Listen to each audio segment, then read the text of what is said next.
Public times के स्वागत। मैं कर्नाटका से आता हूं और वहां का भी एक इश्यू मैं आप सबके सामने रखना चाहता हूं। अध्यक्ष जी, आपके अनुमति से 2 वाक्य मैं कन्नड़ में बोलता हूं। ನಮ್ಮ ಮುಖ್ಯಮಂತ್ರಿಗಳು ಬೆಂಗಳೂರಿನಿಂದ ಡೆಲ್ಲಿಗೆ ಬಂದು ನೀಟ್ ವಿದ್ಯಾರ್ಥಿಗಳಿಗೆ ಅನ್ಯಾಯ ಆಯಿತು ಅಂತ ಇಲ್ಲಿ ಹೋರಾಟ ಮಾಡ್ತಾರೆ। ಕರ್ನಾಟಕದಲ್ಲಿ ಕಳೆದ 3 ವರ್ಷದಿಂದ ಕೆಪಿಎಸ್ಸಿಯಲ್ಲಿ ಆಗಿರುವಂತಹ ಹಗರಣ ಪ್ರತಿ ದಿವಸ ಸಾವಿರಾರು ಜನ ಯುವಕರು ಫ್ರೀಡಂ ಪಾರ್ಕ್ ಅಲ್ಲಿ ಕರ್ನಾಟಕದ ಮೂಲೆಯಲ್ಲಿ ಹೋರಾಟ ಮಾಡ್ತಾ ಇದ್ದಾರೆ। ಅವರ ನೋವು, ಅವರ ದರ್ದು ನಿಮ್ಗೆ ಯಾರಿಗೂ ಗೊತ್ತಾಗೋದಿಲ್ಲ ಮುಖ್ಯಮಂತ್ರಿಗಳೇ। ನಾನು ಮುಖ್ಯಮಂತ್ರಿಗಳಿಗೆ ಕೇಳಕ್ಕೆ ಇಚ್ಛೆ ಪಡ್ತೀನಿ, ಕೆಪಿಎಸ್ಸಿಯಲ್ಲಿ ಒಂದು 10 ದಿವಸದ ಹಿಂದೆ ಕೆಪಿಎಸ್ಸಿಯ ಚೇರ್ಮನ್ ಅನ್ನ ಗವರ್ನರ್ ಸಸ್ಪೆಂಡ್ ಮಾಡಿದ್ದಾರೆ।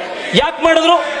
ಅವರ ಮಕ್ಕಳನ್ನ, 2 ಹೆಣ್ಮಕ್ಳು, ಅವರಿಗೆ ಯಾರು ಕೆಪಿಎಸ್ಸಿ ಚೇರ್ಮನ್ ಅವರಿಗೆ ಫೇಕ್ ಸರ್ಟಿಫಿಕೇಟ್ ಮಾಡಿ ಕೆಪಿಎಸ್ಸಿ ಚೇರ್ಮನ್ ಅವರಿಗೆ ಕೆಲಸ ಕೊಡಿಸಿದ್ದಾರೆ। ಮೊನ್ನೆ ವೆಟರ್ನರಿ ಕಾಲೇಜಿನಲ್ಲಿ ವೆಟರ್ನರಿ ಆಫೀಸರ್ಸ್ ಗಳದ್ದು ಎಕ್ಸಾಮ್ ನಲ್ಲಿ 80 ಲಕ್ಷ ರೂಪಾಯಿ ಪರ್ ಸೀಟಿಗೆ ಹರಾಜಾಕಿ ಕೆಪಿಎಸ್ಸಿ ಇವತ್ತು ಸೀಟ್ ಕೊಟ್ಟಿದೆ। ಅಧ್ಯಕ್ಷರೇ, ಒಂದೇ ಒಂದು ನಿಮಿಷ, ನಮ್ಮ ತಂದೆ ಬೆಂಗಳೂರಿಗೆ ಚಿಕ್ಕಮಗಳೂರಿನಿಂದ ಬಂದಾಗ ತಲೆಯಲ್ಲಿ ಕೈಯಲ್ಲಿ ಕನಸು ಬಿಟ್ರೆ ಅವ್ರ ಕೈಯಲ್ಲಿ ಏನೂ ಇರಲಿಲ್ಲ। ಕೆಪಿಎಸ್ಸಿ ಪರೀಕ್ಷೆ ಬರೆದು ಇವತ್ತವರು ಸರ್ಕಾರದಲ್ಲಿ ಅಧಿಕಾರಿ ಆದ್ರು। ಇವತ್ತು ಅವ್ರ ಮಗ ನಾನು ಇವತ್ತು MP ಆಗಿ ಇಲ್ಲಿ ಬಂದಿದ್ದೀನಿ।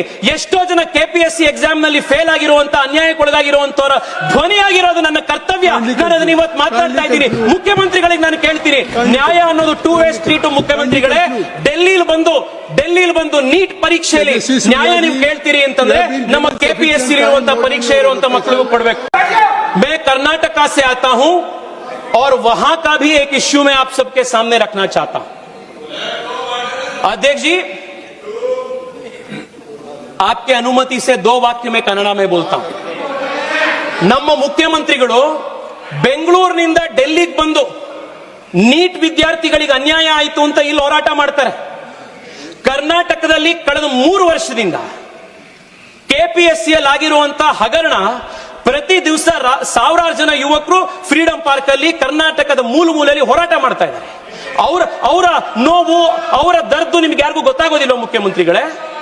ನಾನು ಮುಖ್ಯಮಂತ್ರಿಗಳಿಗೆ ಕೇಳಕ್ಕೆ ಇಚ್ಛೆ ಪಡ್ತೀನಿ, ಕೆಪಿಎಸ್ಸಿಯಲ್ಲಿ ಒಂದು 10 ದಿವಸದ ಹಿಂದೆ ಕೆಪಿಎಸ್ಸಿಯ ಚೇರ್ಮನ್ ಅನ್ನ ಗವರ್ನರ್ ಸಸ್ಪೆಂಡ್ ಮಾಡಿದ್ದಾರೆ। ಯಾಕೆ ಮಾಡಿದ್ರು? ಅವರ ಮಕ್ಕಳನ್ನ, 2 ಹೆಣ್ಮಕ್ಳು, ಅವರಿಗೆ ಯಾರು ಕೆಪಿಎಸ್ಸಿ ಚೇರ್ಮನ್ ಅವರಿಗೆ ಫೇಕ್ ಸರ್ಟಿಫಿಕೇಟ್ ಮಾಡಿ ಕೆಪಿಎಸ್ಸಿ ಚೇರ್ಮನ್ ಅವರಿಗೆ ಕೆಲಸ ಕೊಡಿಸಿದ್ದಾರೆ। ಮೊನ್ನೆ ವೆಟರ್ನರಿ ಕಾಲೇಜಿನಲ್ಲಿ ವೆಟರ್ನರಿ ಆಫೀಸರ್ಸ್ ಗಳದ್ದು ಎಕ್ಸಾಮ್ ನಲ್ಲಿ 80 ಲಕ್ಷ ರೂಪಾಯಿ ಪರ್ ಸೀಟಿಗೆ ಹರಾಜಾಕಿ ಕೆಪಿಎಸ್ಸಿ ಇವತ್ತು ಸೀಟ್ ಕೊಟ್ಟಿದೆ।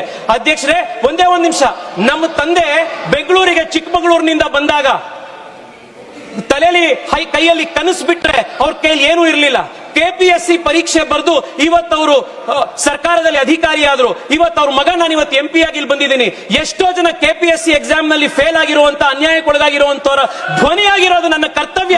ನಾನು ಅದನ್ನ ಇವತ್ತು ಮಾತಾಡ್ತಾ ಇದ್ದೀನಿ। ಮುಖ್ಯಮಂತ್ರಿಗಳಿಗೆ ನಾನು ಕೇಳ್ತೀನಿ, ನ್ಯಾಯ ಅನ್ನೋದು 2 ವೇ ಸ್ಟ್ರೀಟ್। ಮುಖ್ಯಮಂತ್ರಿಗಳೇ, ಡೆಲ್ಲಿಲಿ ಬಂದು ನೀಟ್ ಪರೀಕ್ಷೆಯಲ್ಲಿ ನ್ಯಾಯ ನೀವು ಕೇಳ್ತೀರಿ ಅಂತಂದ್ರೆ ನಮ್ಮ ಕೆಪಿಎಸ್ಸಿ ಇರುವಂತಹ ಪರೀಕ್ಷೆ ಇರುವಂತ ಮಕ್ಕಳಿಗೂ ಕೊಡ್ಬೇಕು।